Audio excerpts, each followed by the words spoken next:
ይስጥልን ውድ የመረጃ የዩቲዩብ ገጽ ተከታዮችና አድማጮች እንደምን አላችሁ? ለዕለቱ የተመራረጡትን አርዕስተ ዜና ወደ እናንተ ይዘን ቀርበናል። ዛሬ በሰበር ዜና ያዝነው ኢራን በእስራኤል ላይ ተኮሰች፣ ጦርነቱም ተጀመረ።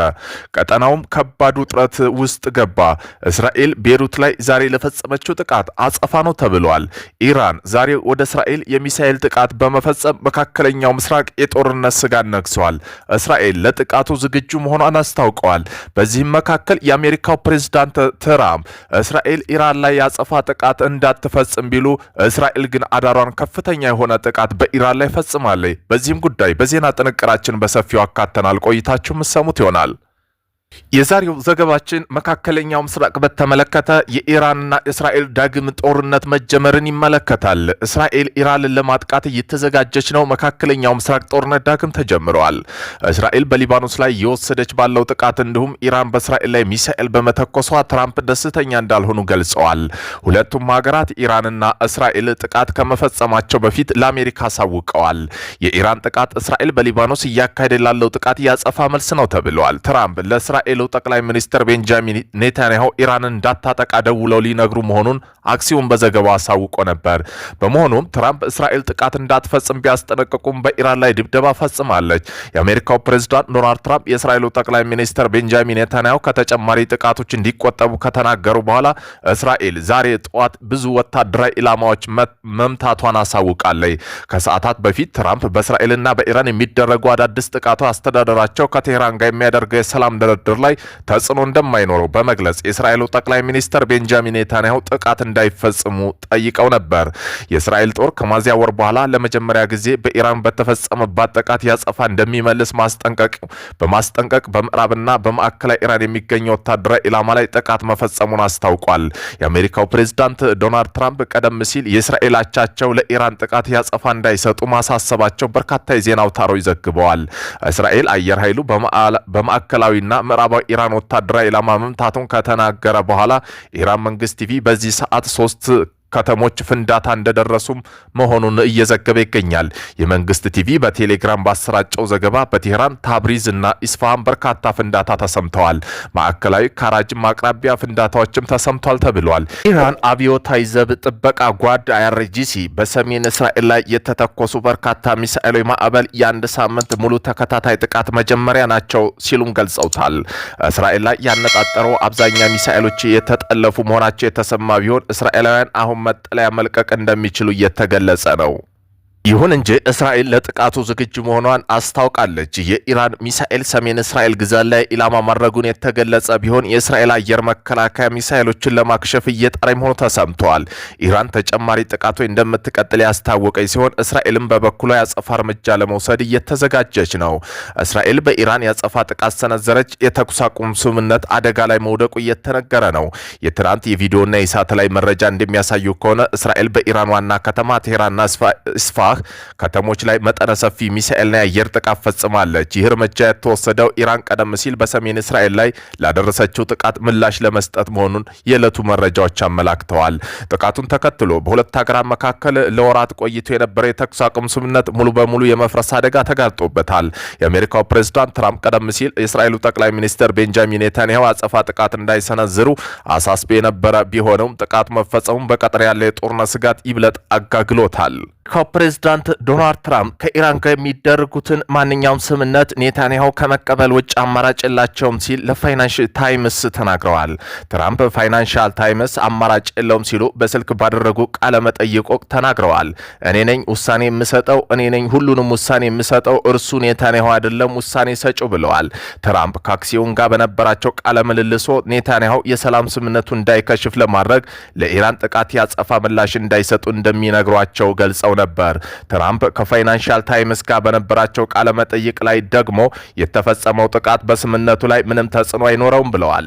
አክለውም እንዴት ሆኖ እንደሚጠናቀቅና ያን ላለፉት 3000 ዓመታት 47 ዓመታት ሲሆን የነበረ ነው ወይንም እንደምትቆጥርበት መንገድ ይወሰናል ብለዋል። ኢራን በሚያዝያ ወር ከአሜሪካ ጋር የተኩስ አቁም ከደረሰ ወዲህ ለመጀመሪያ ጊዜ ወደ እስራኤል ሚሳኤል ያስወንጭፋለች።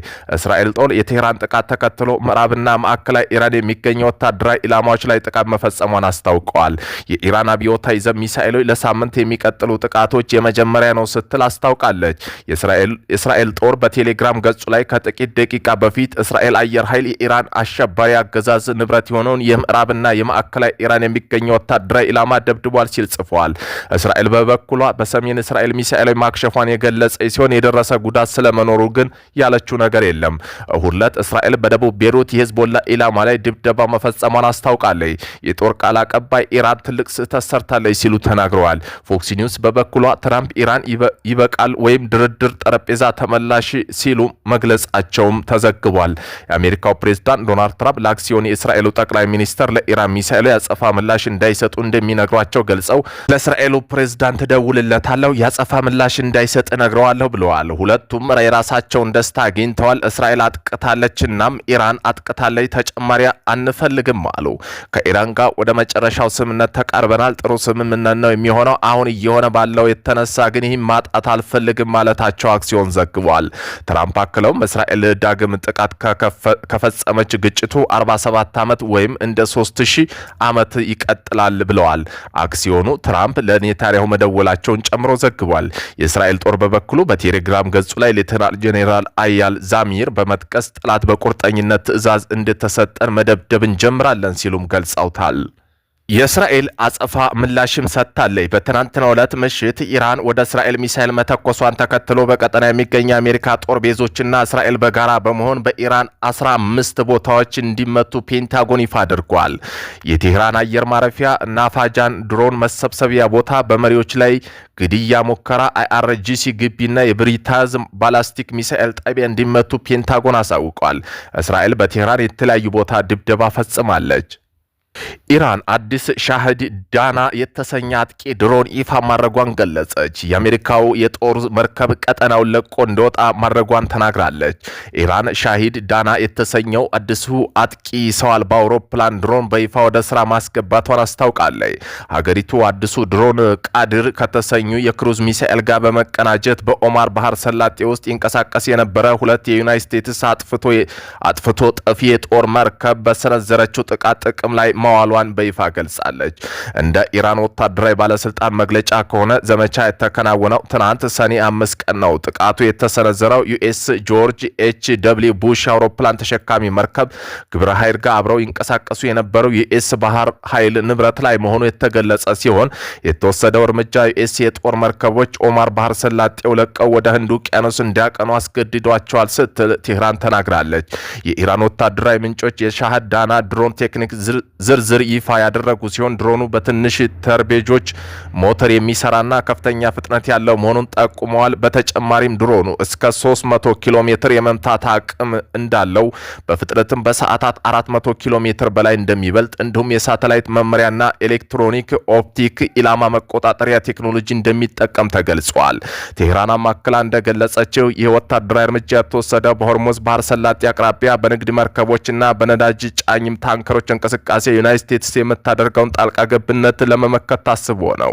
በሌላ በኩል ዩናይትድ ስቴትስ ማዕከላዊ እዝ ሴትኮም የኢራን መግለጫ በአስቸኳይ ያስተባበለ ሲሆን የቀረው ክስ ፍጹም ሐሰት ነው ብሎታል። ማዕከላዊ እዙ ባወጣው መግለጫ ዩኤስ የጦር መርከቦች ላይ የተሰነዘረ ምንም አይነት የኢራን ጥቃትም ሆነ ማስጠንቀቂያ ግጭት አለመከሰቱን በቁራጭ አስታውቋል።